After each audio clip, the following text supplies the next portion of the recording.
याद रखना मेरे पागलों, अपनी जिंदगी में तुम कुछ प्राप्त कर पाओ या ना कर पाओ, अपने बेटों को, अपनी बेटियों को, अपने परिवारजनों को कुछ आप दे पाओ या ना दे पाओ, अपनी संपत्ति दे पाओ या ना दे पाओ, आप अपने बच्चों को अच्छे संस्कार, मस्तक पर तिलक, हाथ में रामायण जरूर देकर जाना।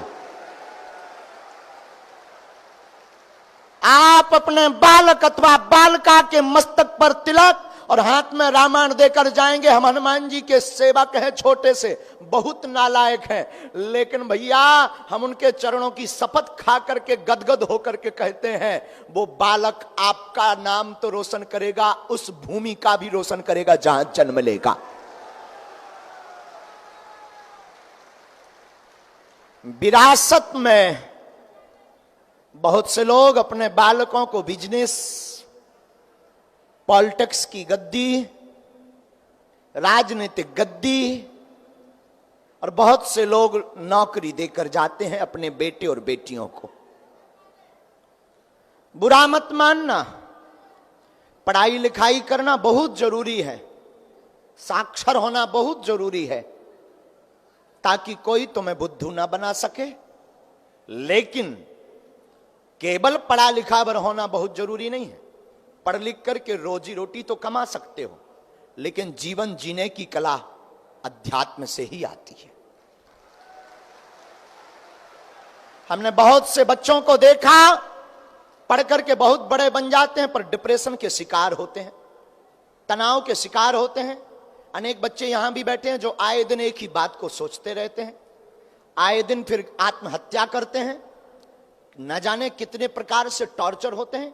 इसी मुंबई महाराष्ट्र में ना जाने कितने ऐसे कांड हो गए। बुरा मत मानिए, माफ कीजिएगा, इसमें गलती अभिभावकों की है, ना कि उस बच्चे की। इसमें गलती उन माता पिता की है। खैर, माता पिता कोई भी कसर नहीं छोड़ते, प्रयत्न पूर्ण रूप से करते हैं। कौन ऐसी मां होगी, कौन ऐसा बाप होगा जो अपने बच्चों के लिए कोई कसर छोड़े। लेकिन मैं निवेदन करूं आज के दरबार की यात्रा को प्रारंभ करने के पूर्व कि मेरे साधु, आप अपने उन बच्चों को पढ़ाई भी दीजिए, खेल भी दीजिए, उन बच्चों के लिए आप संपत्ति भी दीजिए, नौकरी भी दीजिए, पर उनको सुंदर और अच्छे संस्कार भी दीजिए। आप लोग अंधाधुंध चकाचौंध में, पाश्चात्य सभ्यता में, यहां के अंग्रेजी फैशन के चक्कर में अपने बच्चे और बच्चियों को रातों भर पार्टियों के लिए खुला छोड़ देते हो। बुरा मत मानिएगा, हमें इससे कोई विरोध नहीं है, पर याद रखिएगा अपने बेटा और अपने बेटी पर रोज गौर करिए, इसकी संगत किसके साथ है। रोज गौर करिए।